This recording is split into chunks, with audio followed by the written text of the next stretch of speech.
Mes sœurs, aujourd'hui, Dieu m'a mené, comme par hasard, il n'y a pas de hasard avec Dieu, il n'y a pas de coïncidence.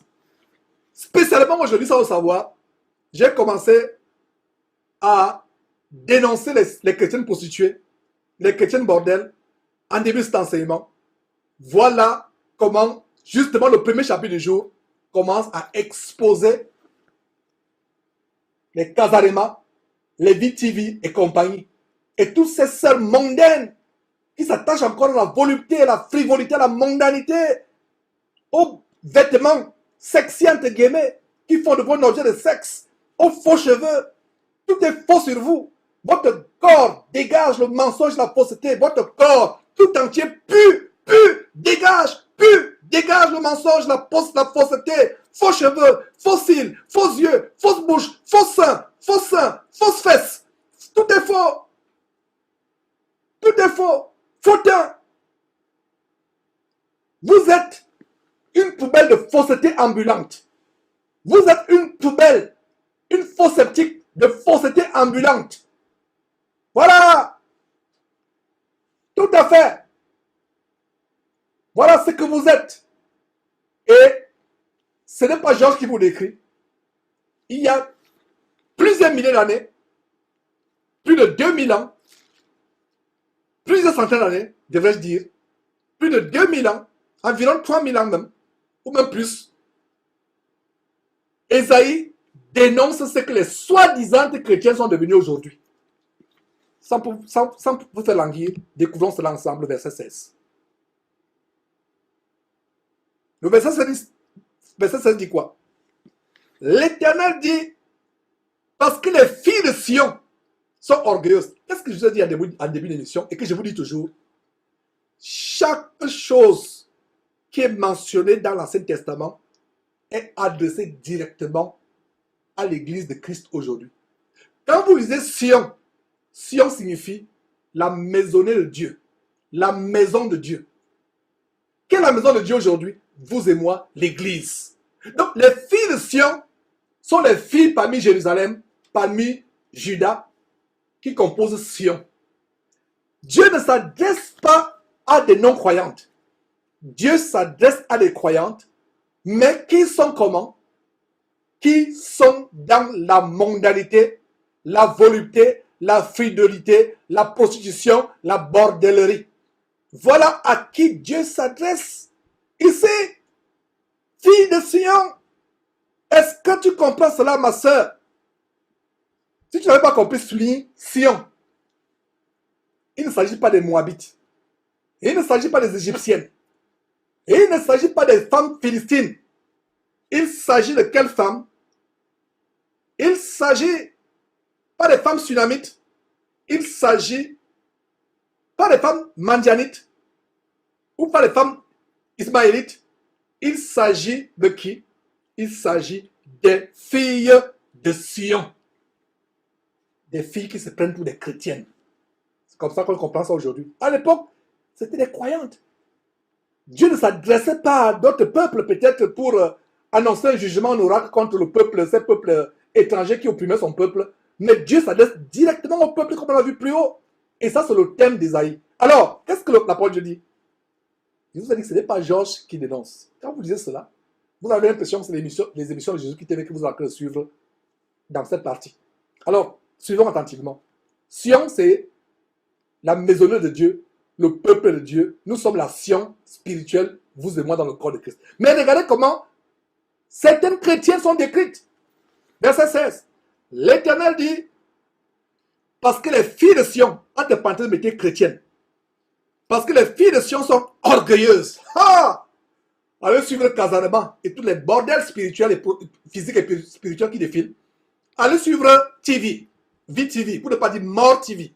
Allez suivre tous ces Jézabel qui sont là sur Internet, avec les pendants aux oreilles, avec l'orgueil. Des émissions sur...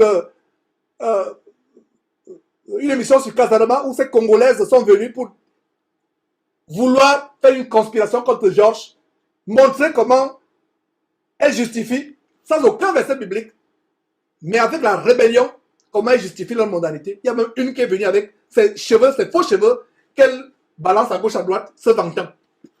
Quand je lis ce verset, je pense à cette femme-là. Toutes ces femmes qui défient dans cette chaîne abominable. L'Éternel dit, parce que les filles de Sion sont orgueilleuses. La première chose qui se dégage sur le visage de cette femme, c'est l'orgueil. Mais là n'est pas le moindre mal. Suivant, mes frères et sœurs. Et qu'elle marche le cou comment? Tendu. Donc mon frère, tu as entendu Jean dire à plusieurs reprises le cou tendu. Ce n'est pas moi qui dis. Voilà. Esaïe dit la même chose. En fait, j'ai pris ça d'Esaïe. Elle marche le cou tendu. Esaïe avait observé. Vous pensez qu'il y a quelque chose de nouveau sur le soleil? Regardez Casarément. Regardez ces chaînes. Quand les femmes sont cou tendu, elles imitent qui? Elles imitent leur héros Masolo Tunasi. Le cou tendu, comme un fer qu'on a dressé, avec le micro tendu, bravant la majesté de Dieu. Donc elles marchent le cou. Donc elles sont d'abord orgueilleuses. Et elles marchent le cou tendu. Et elles mettent encore les hauts talons de 10 cm, 20 cm pour que le cou là soit bien tendu en l'air. Elles marchent le cou tendu. Et le regard effronté. Les regards ne se prennent pas pour... Elles ne se prennent pas pour du beurre. Elles ne se prennent pas. Effectivement. Effectivement, Sœur Marie-Hélène, Esaïe parle de l'Église aujourd'hui. Et ce sera tout le thème jusqu'à la fin, jusqu'au dernier livre, le 66e livre. Esaïe décrit, met à nu l'Église d'aujourd'hui. Esaïe met à nu l'Église d'aujourd'hui. Avec une exactitude et une précision extraordinairement incroyable. Incroyable. C'est terrible. Regardez. Le verset dit quoi? Elle marche le cou tendu. Il y a d'autres. Quand elle va à ICC dimanche, elle préfère arriver en retard. Elle a mis son parfum poison numéro 4. Et en réalité, c'est un véritable poison physiquement et spirituellement, elle ne sait pas. Mais elle met poison. Elle met poison numéro 4. Elle s'habille là, au talon. Elle entre avec sa petite pochette là, le cou tendu comme si elle est dans un bal mondain.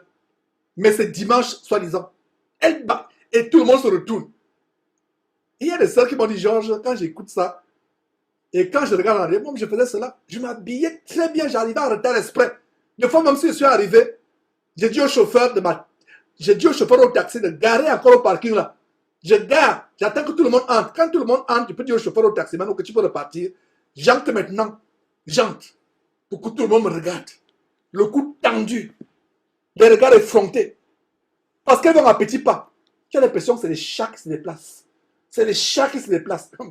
Oh là là, la parole de Dieu a tout. Je ne sais pas s'il y a un verset dur dans la Bible comme... C'est pas un passage dur comme ce passage contre les fausses en Christ, contre les fausses chrétiennes. Je ne sais pas s'il y a un passage dur dans la Bible. Elle marche là, mais pas de velours. Les petits pas. Quand on était petits, on était jeunes, tourmentés. On disait, elle marche comme si elle ne touche pas le sol. Et nous vivions dans les sous-quartiers, les bidonvilles où il y a plein de boue. Mais quand vous voyez elle marche là, vous marchez, vous passez par là, vos chaussures sont boueuses. Mais quand je regarde en arrière, je me demandais comment ces filles du quartier tellement vaniteuses, mondaines, effrontées, comment elles marchaient. Quand elles marchent, la manière par laquelle elles esquivent les flaques d'eau, les flaques de boue, elle arrive, la chaussure n'est pas sale.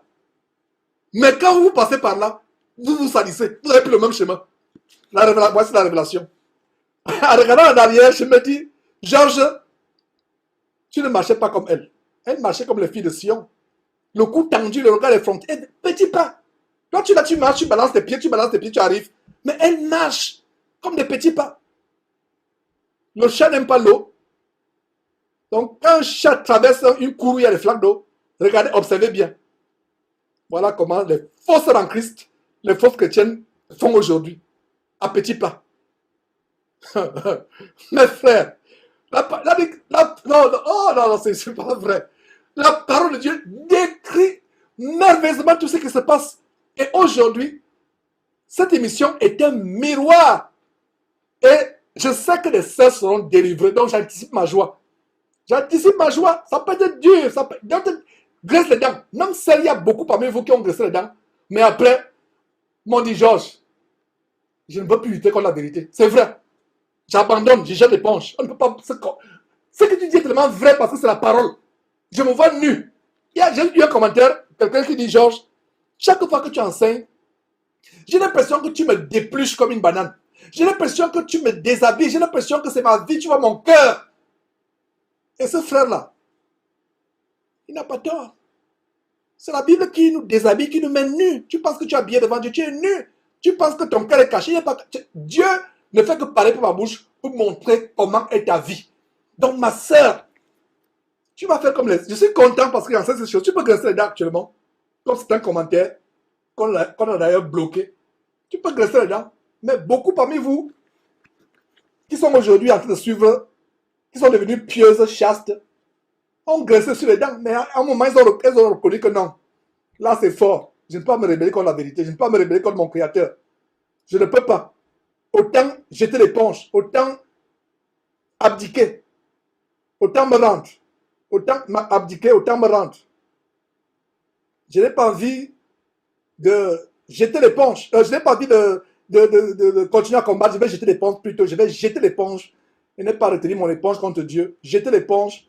Je n'ai pas envie de continuer à combattre contre Dieu. Je vais jeter l'éponge. Donc voilà.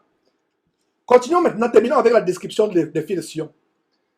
L'Éternel dit, parce que les filles de Sion sont orgueilleuses, elles marchent le cou tendu et les regards effrontés, parce qu'elles vont à petits pas, qu'elles font résonner les boucles dans leur pied. Regardez, elles vont à petits pas et elles font résonner les boucles en même temps. Comment vous pouvez expliquer ça?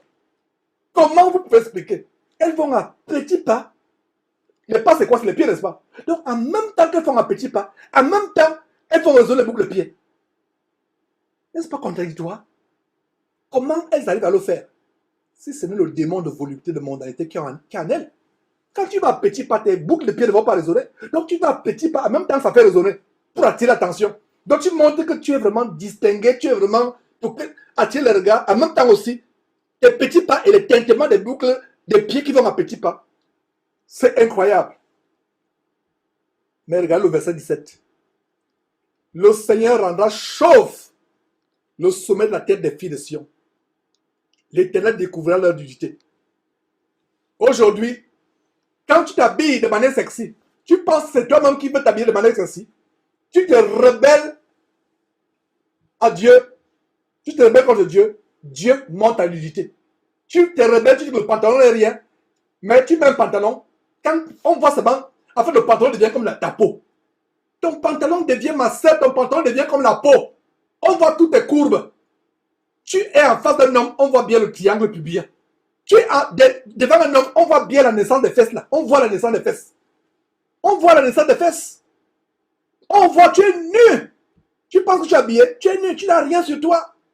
Tu n'as absolument rien sur toi. Tu es absolument nu.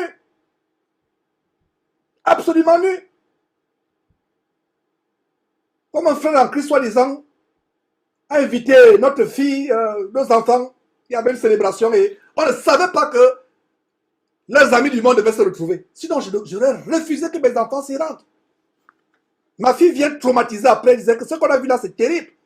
Des filles habillées comme les mondaines. Il y avait même une qui avait les jambes écartées constamment devant d'autres personnes, sans se gêner. Ça m'a tellement choqué, mes frères. Ça m'a rempli dans une affliction terrible.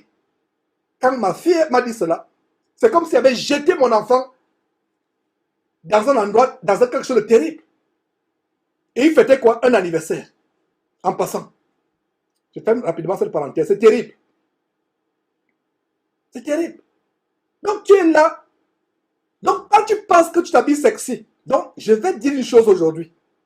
Ma soeur, quand tu penses que tu t'habilles sexy là, aujourd'hui la révélation c'est quoi? C'est Dieu qui te rend nu. Ah, je me rebelle contre Dieu. Ah non, Dieu ne regarde que le cœur. Dieu ne regarde pas le corps. Alors que Romains chapitre 12 verset 1 dit que tu dois présenter ton corps à Dieu comme un sacrifice vivant. Toi dis que Dieu ne regarde pas le corps, il regarde seulement le cœur. Va lire Romains chapitre 12 verset 1. Romains chapitre 12 verset 1. Alors Dieu dit quoi? Dieu dit quoi? Regarde la malédiction comment elle commence. Le Seigneur, commençons par la première malédiction et voyons comment elle se réalise aujourd'hui. Le Seigneur rendra chauve le sommet de la tête. Le sommet, chauve le sommet. Ça veut dire que il y a les cheveux ici. Il y a les cheveux ici. Et tout ça, c'est vide. Jésus-Christ vous a montré cette vidéo. Il y a une chaîne sœur qui s'appelle Godly Beauty TV. Godly Beauty TV. La beauté selon Dieu au naturel. Nous avons montré les vidéos. Des sœurs en Christ. Ma sœur, aujourd'hui là, avec tes faux cheveux que tu as en regardant cette émission, si tu enlèves ça, qu'est-ce qu'il y a ici? Au sommet de la tête là, la calvitie. Tu penses que c'est par hasard? Pourquoi? Dieu te crée avec des cheveux naturels crépus. Tu dis que non, ils sont durs, c'est difficile à payer. Et puis on va se moquer de moi. Alors je vais mettre les produits. Comme cette vidéo qui a choqué l'Amérique il y a quelques jours. Une femme qui a mis Gorilla Glue. C'est une marque de colle forte en menuiserie ou en maçonnerie. Qu'on achète en quincaillerie aux États-Unis. C'est tellement célèbre. Je pense que même quelque part, nous avons cette colle à la maison. Et elle a collé quelque chose de faux, une perruque avec Gorilla Glue. Il a fallu qu'on l'anesthésie pour enlever cela. Et quand elle se réveille, on l'enlevait, elle fait une danse pour remercier. Cette noire américaine là, vraiment, quel démon elle a dans le corps. On a vous montré les vidéos où, quand elles font ses cheveux, je parle des sœurs en Christ. Ma sœur, tu as la calvitie aujourd'hui à cause de quoi? À cause de la rébellion. Des fois, il y a les cheveux ici. Ici, c'est la calvitie. Là, c'est la calvitie. Derrière, là, c'est la calvitie. Il y a une petite touffe là. D'autres, même, c'est simplement toute la tête. Peut-être c'est la petite touffe ici devant. Toute la tête, c'est... À cause de quoi? À cause de la rébellion. Mais la bonne nouvelle, c'est que si tu te repens en écoutant cette parole aujourd'hui, en te délivrant de ces artifices de fausseté que les faux pasteurs, bébés spirituels, pasteurs demander un petit vous enseigne de mettre les tédis sono et consorts. Si tu te repens aujourd'hui, Dieu peut te faire repousser tes cheveux. Et il y a des témoins, des sœurs, peut-être qu'elles viendront témoigner. Il y a des sœurs qui viendront témoigner. Je suis sûr, en écoutant cette parole, elles viendront témoigner en montrant comment ils avaient la calvitie. Calvitie, il n'y a plus rien. C'est devenu comme la paume de la main. Lisse, comme la cour de l'œuf. Ça ne poussait pas. Mais Dieu lui a fait grâce. Elle s'est repentie. Elle est devenue une créature nouvelle. Et toute la tête a été couverte de cheveux. Parce qu'elle s'est repentie. Dieu lui a fait grâce de pousser les cheveux. Et c'est la preuve de la malédiction des têtes chauves. Dieu te crée avec tes cheveux. Toi, tu veux mettre les cheveux qui viennent de l'Inde qu'on sacrifie aux morts. Quand ça atterrit sur ta tête, ça fait quoi? Ça apporte la malédiction. Dieu rend chauve. Je ne sais pas s'il y a un seul verset dans la Bible qui décrit les soi-disant chrétiennes comme ce verset. Qui décrit? Qui décrit? Et c'est pour dire quoi? Quand tu t'habilles sexy, non, termine d'abord avec la partie des chauves, parce qu'il y a deux parties dans le verset 17. La première partie, c'est quoi? Dieu rendra chauve le sommet de la tête des filles de Sion. Filles de Sion, c'est les chrétiennes, entre guillemets. Filles de Sion dans l'Ancien Testament, Sion, c'est le peuple de Dieu, c'est la maisonnée forte de Dieu. Notez cette définition de Sion. Maintenant, pour nous chrétiens, quand nous disons l'Ancien Testament, nous chrétiens, Sion, c'est l'église de Christ. Donc, les filles de Sion, c'est la même chose aujourd'hui. Elles vont à petits pas. Elles font résonner en même temps les boucles de leurs pieds en allant à petits pas. Ce qui est pour moi, je ne sais pas comment elles arrivent à faire cela. Parce que pour faire résonner les boucles, il faut aller à pas le soldat. Mais toi, tu vas à petits pas au point où tu traverses un terrain boueux, marécageux. Même une goutte de boue n'est pas sur ta chaussure. Au-dessus de ta chaussure, peut-être la semelle, pas au-dessus. Mais en même temps, tu vas petit pas comme un chat. Mais en même temps, tu fais résonner les pieds. Il n'y a qu'un démon en toi qui peut faire que cela se produise. Le verset 17 dit quoi? Le Seigneur rendra le sommet de la tête chauve. Ma sœur, ta calvitie est le signe de la rébellion. Les faux cheveux, faux ongles, les boucles d'oreilles, les bijoux. Tout ce qui est faux. Tout ce qui est faux. Voilà. À partir d'aujourd'hui, en écoutant ce verset, fais cette prière. Fais cette prière, ma soeur. Seigneur Dieu, cette parole que le frère Georges donne est dure. Mais je reconnais que j'étais rebelle. Je me suis rebellé. Mais aujourd'hui, Seigneur, je me repens. Je jette l'éponge. J'ai bravé avec mes regards. J'ai bravé avec mon comportement à plusieurs reprises. J'ai bravé le regard de ta majesté. Je me suis rebellé. Mais aujourd'hui, en écoutant cet enseignement, Seigneur, je ne vais plus me rebeller. Je vais rassembler tout ce qu'il y a dans ma maison. Dans mes placards, tout ce qui est faux, je vais rassembler cela, je vais brûler cela. Et Seigneur, pardonne-moi. Tu as dit dans Matthieu, tu as dit dans Proverbes chapitre 28, Proverbe chapitre 28, verset 13, que celui qui cache ses transgressions ne prospère point. Mais celui qui les avoue et les délaisse obtient miséricorde. Seigneur Dieu, j'avoue aujourd'hui que je me suis comporté en rebelle. Je me suis comporté en te défiant. Je ne peux pas te défier. Je me débarrasse de tout ce qui te déplaît, tout ce que tu es. Faux cheveux, faux, c'est tout ce qui est faux dans mon corps, sur mon corps, dans ma vie, dans mes placards, sous mon lit, dans mes tiroirs, dans ma chambre, dans mes placards. Tout ce qui est faux dans ma maison, je me débarrasse de cela. Seigneur, pardonne-moi. Je veux naître de nouveau. Je veux être une nouvelle créature. Transforme-moi. Transforme-moi, Seigneur. Ma soeur, commence à prier. Au fur et à mesure que tu pries, les paroles vont sortir même sans t'en rendre compte. Et sans t'en rendre compte, les larmes vont commencer à sortir. Tu commences à pleurer. La repentance se produit. La repentance se produit. Tu commences à être transformé, changé.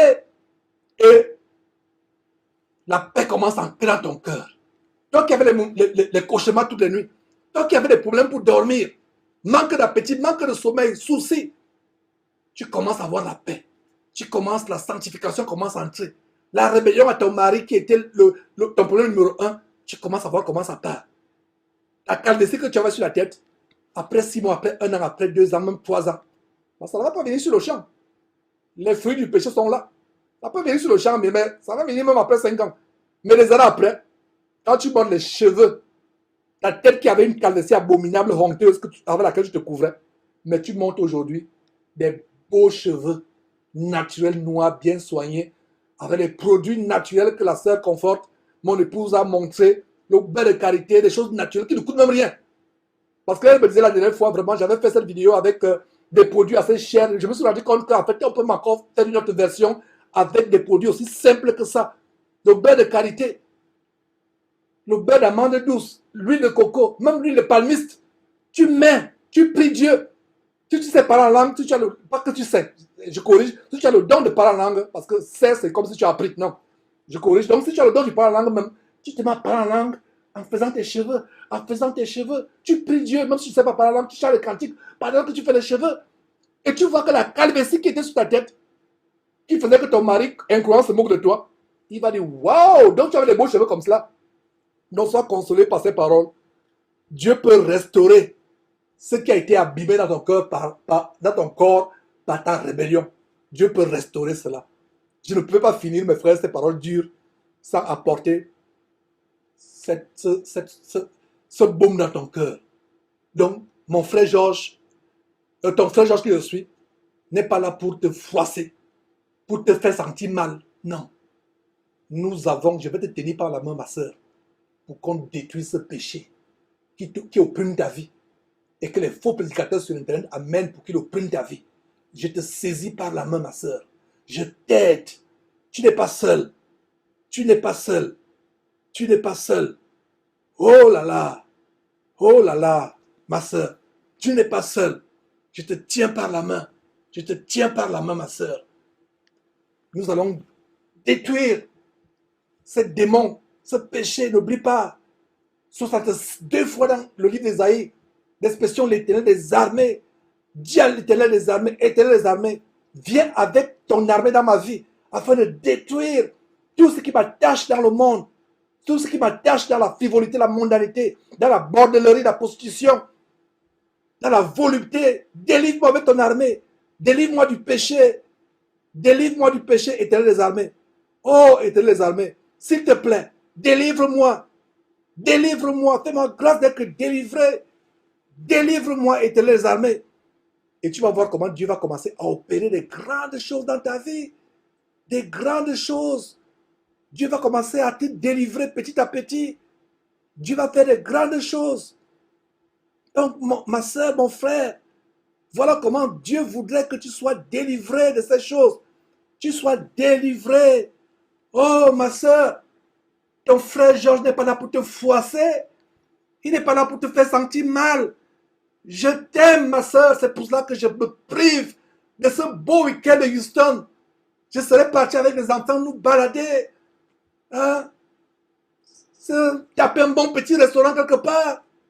Se balader, les enfants comprennent que ce travail ne soit pas en vain, ma soeur. C'est parce que je t'aime.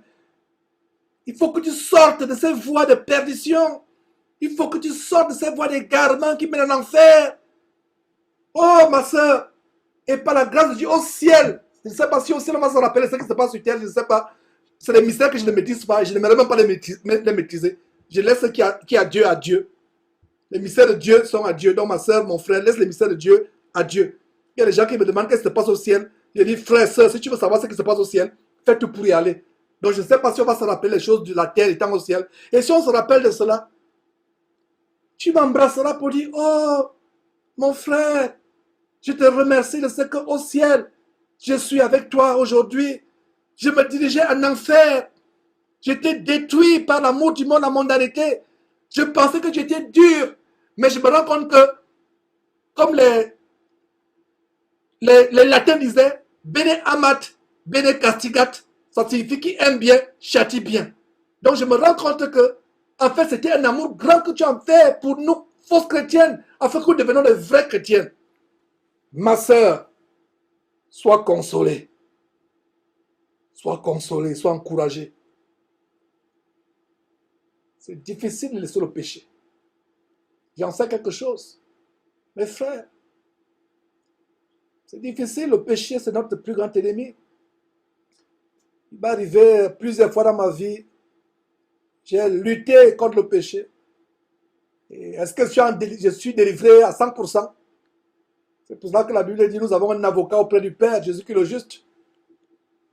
Et notre sanctification est continuelle. Même nous qui sommes déjà permis dans cette foi, dans cette marche, il arrive des fois nous avons des moments de faiblesse à cause du péché dans la chair.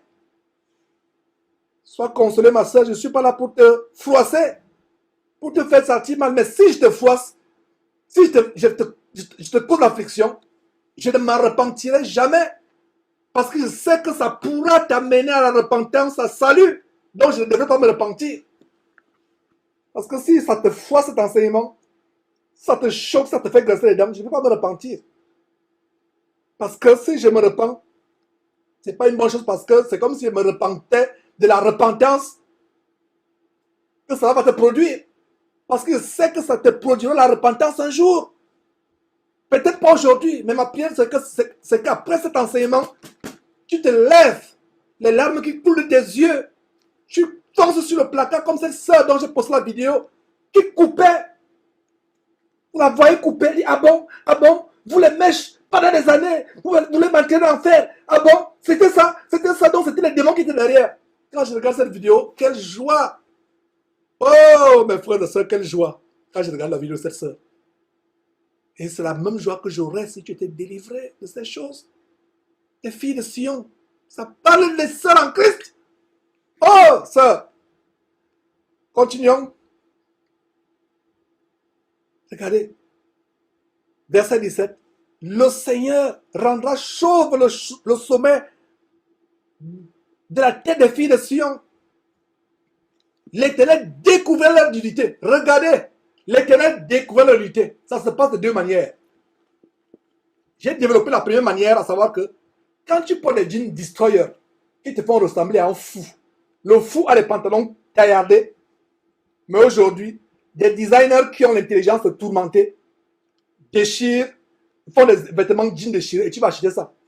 Et tellement cher, 100 000 francs CFA ou 200 €, tu achètes un petit pantalon bidon qui a des déchirures. Et dans l'Ancien Testament, quand quelqu'un déchirait ses habits, c'était le signe d'une grande douleur dans l'âme. Donc, ces designers qui sont possédés par les démons, qui ont une douleur dans leur âme, ça se manifeste par quoi? Par les jeans découpés. Tu t'habilles maintenant comme une folle. Et on appelle ça jean destroyer. Tu poses la vidéo sur YouTube. Oh ma soeur, j'aime ton jean destroyer. Tu es tellement sexy. Toi aussi, tu réponds Amen. Oh. Tu réponds Amen à l'abomination. À l'abomination. Sors de ces choses. Sors de ces choses. Fuis ces choses. Donc, il y a la première partie d'exposer la nudité. Donc, quand tu t'habilles avec le pantalon serré, qu'est-ce qui se passe? Ça montre que tout est courbe. Cette jupe qui montre toutes tes courbes, quand on te voit par devant ou par derrière, on te voit nu. Tu es nu. Des fois, il y a d'autres qui mettent des habits transparents. Tu es nu. Tu penses que tu te rebelles contre Dieu? Non, ma soeur, tu ne te rebelles pas contre Dieu. Non, c'est Dieu qui expose ta nudité à cause de ta rébellion. Voilà la révélation. Extraordinaire révélation. Il y a une deuxième manière dans laquelle Dieu expose la nudité. Les hommes couchent avec toi, tel couche avec toi, te laisse, tel couche avec toi, te laisse. Ils ne sont pas aucun de tes maris. Dieu découvre ta nudité. Lisons encore ce verset pour que tu comprennes très bien. Dieu dit quoi? Le Seigneur rendra le chauve le sommet de la tête. On est passé par là, j'ai tellement bien démontré. Maintenant, l'Éternel découvrira ta nudité de deux manières. Tu vas être rebelle. Quand tu es au quartier, toi chrétienne, tu marches à petits pas. Tu esquives la boue. On ne sait même pas pourquoi tu esquives la boue. Les gars du quartier vont commencer à coucher avec toi un à un. N'est-ce pas? Parce que tu veux leur montrer que tu marches à petits pas en faisant. Quand tu fais résonner les boucles de tes pieds au verset 16. Regarde le verset 16. Quand tu fais résonner c'est pourquoi qu'ils entendent. Et quand tu fais résonner, les chiens te poursuivent. Quand toi, tu fais résonner, les chiens du quartier vont te poursuivre. Ils vont coucher avec toi. Et voilà comment, tel couche avec toi aujourd'hui, tel couche avec toi aujourd'hui, tel couche avec toi aujourd'hui. Tu penses que, et tu es contente. Quand je grandissais, la nullité, la virginité d'une jeune fille était un grand prix. Aujourd'hui, dans les lycées, dans les collèges, les universités, elle se vante même sur Facebook, elle poste sur Facebook. Ah, moi, j'ai perdu ma virginité hier. Elle poste ça sur les réseaux sociaux.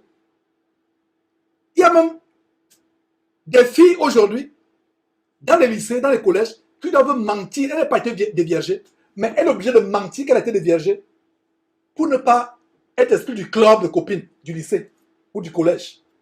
Il faut qu'elle mente qu'elle a été déviergée. La virginité, quand je grandissais, j'étais petit, c'était un trésor. Aujourd'hui, ce n'est pas un trésor. Tu épouses une femme qui a couché avec toutes les femmes, tous les hommes du quartier. Homme ou femme, hein, parce que même le lesbianisme est devenu. Je parle des soi-disant chrétiennes. Quelle est la malédiction ici? La malédiction, c'est quoi? C'est Dieu qui fait découvrir ta nudité. Ta nudité doit être vue par ton mari. Rien que par ton mari. Maintenant, Dieu te punit. Tu te rebelles contre Dieu. Non seulement tu es chauve. Et pour garder la calvitie, Dieu te dit, tu aimes les faux cheveux, n'est-ce pas? Tu aimes les perruques, n'est-ce pas? Alors, puisque la chevelure qu'il t'a donnée pour couvrir ta tête n'est pas suffisante, donc quand toi tu mets des polis défrisants, quand tu mets la perruque, qu'est-ce qui est en place? Quand tu mets les tissages, donc Dieu enlève. Dieu est un Dieu juste. Est-ce que vous voyez comment Dieu est un Dieu juste? Alors pourquoi tu te plais d'avoir la calvitie? Donc même tu laisses les cheveux naturels. Tu dis que je vais mettre les tissages. Je vais mettre les faux cheveux. Je vais mettre les tissages. Je vais mettre les perruques. Alors Dieu qui est juste et bon, qui t'a créé, dit, ah, moi Dieu, je t'éclate avec les cheveux. Tu ne veux pas ces cheveux. Alors, reste avec tes perruques. Moi, j'enlève ce que j'ai créé. C'est pour ça que le sommet de la tête à la calvitie. Est-ce que vous avez compris? Dieu est merveilleux. Dieu est merveilleux. Et ça ne s'arrête pas là. Tu fais teinter tes boucles là, pour montrer que tu as les boucles. Tu fais balancer ta tête à gauche à droite pour que les garçons te voient. Voilà donc ils vont découvrir ta nudité. Et quand tu passes dans le quartier, ils ricanent en te voyant passer. Ils ricanent. Mais ma soeur, si par le passé, tu es passé dans un homme et tu es devenue chrétienne, rends grâce à Dieu. Quand il dit chrétienne véritable, il y a la crainte de Dieu. Parce que là où le péché a abondé, la grâce a surabondé. Et toi qui écoutes cet enseignement aujourd'hui, ce n'est pas en vain. C'est pour ça que j'aimerais que vous partagez ces exhortations à tout jeune sœur en Christ que vous connaissez, sœur en Christ entre guillemets, pour que cela nous fasse réfléchir et nous amène à la repentance. Verset 18. En ce jour, le Seigneur ôtera la bouche, les boucles qui servent d'ornement à leurs pieds, et les filets et les croissants. Verset 19, les pendants d'oreilles, les bracelets et les voiles.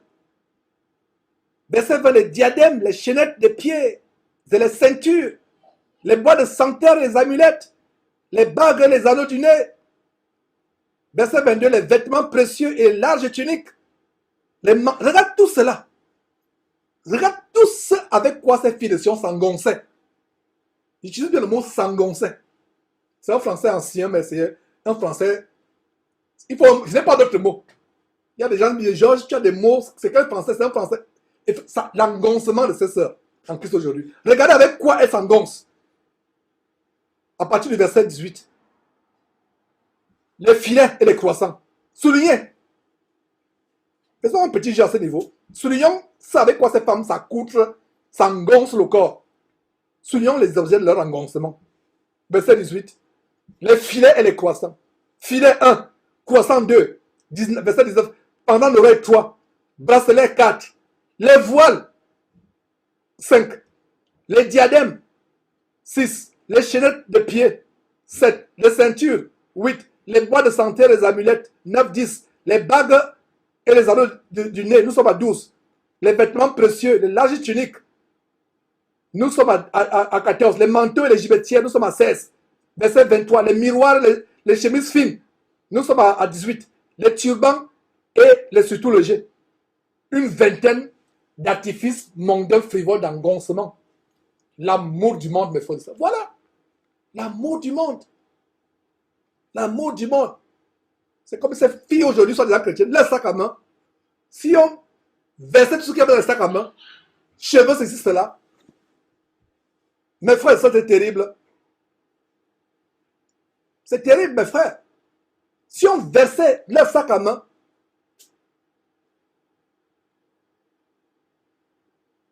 il y aura tous ces objets. Rouge à lèvres, crayon de beauté, les petits plaques là pour les poudres, les petits miroirs. Exact. Pourquoi? Pourquoi t'engoncer avec toutes ces choses? Regardez notre malédiction. On a vu au verset 17 certaines malédictions. La calvitie et le fait que quand elle passe, elle est nue. Et non seulement elle est nue quand elle passe, elle s'habille. C'est qu'il y a une malédiction, mais aussi tout le monde couche avec elle. Mais il y a aussi notre malédiction. Et que j'ai expérimenté ici à Houston, dans un projet, dans un grand procès dans lequel j'ai travaillé, où on poursuivait une grande maison pharmaceutique. Et dans ce procès, j'ai remarqué que 90 à 95% et même plus de femmes aux États-Unis souffrent du pourrissement de leur partie génitale. Et ça dégage une odeur malodorante, pestilentielle que le mari ne supporte pas. Est-ce que vous le saviez? Est-ce que vous le saviez? Elles sont là, c'est pour ça qu'elles ont besoin de mettre trop de parfum pour camoufler cela. Trop de parfum. Vous allez dans un supermarché, une femme passe devant vous, vous sentez un parfum, en même temps vous sentez un parfum, vous avez l'impression qu'en fond au dehors, pas en fond sonore, mais en fond au dehors, vous avez l'impression qu'il y a quelque chose en dessous. Vous dites, ok, peut-être c'est la marque du parfum. Voilà la révélation au verset. Au lieu de parfum, il y aura quoi? De l'infection. Au lieu de ceinture, une corde. Au lieu de cheveux bouclés, une tête chauve. Voilà, on revient sur la tête chauve. Maintenant, c'est carrément toute la tête qui est chauve. Au lieu de manteau, au lieu de large manteau, un sac étroit. Une marque flétissante au lieu de beauté. Marque flétissante, la pourriture. Quelque chose de nauséabond se dégage en elle. Il n'y a plus ces cheveux naturels, bouclés, crépus, jolis cheveux crépus que tu dois donner, toi, sœur africaine. C'est quoi? La tête chauve, carrément chauve. Il y a la marque flétissante. Et ce n'est plus la beauté. Quand on te voit, après tous ces hommes qui sont passés sur toi, tu es devenu comme un distributeur automatique de billets. Tel homme passe, tel homme passe, tel homme passe. À 30 à 35 ans, on te regarde, tu es comme une vieille femme. Alors qu'une femme jeune qui se préserve, qui craint Dieu, comme Sarah, dont le Saint-Esprit voulait que vous imitiez, à 75 ans, elle surpassait de beauté toutes les Égyptiennes qui étaient pourtant expertes de produits cosmétiques. Donc, regardez mes frères et sœurs comment le verset continue. Une marque flétissante au lieu de beauté. Les hommes tomberont sous le glaive et tes héros sous le combat. Verset 26. Les portes de Sion gémiront et seront dans le deuil. Dépouillée, elle sera assise par terre. L'église est assise par terre à cause des choses que nous dénonçons aujourd'hui. Mes frères et sœurs, marquons une pause et terminons les deux autres chapitres du jour. Les deux chapitres restants, chapitre 4 et le chapitre 5.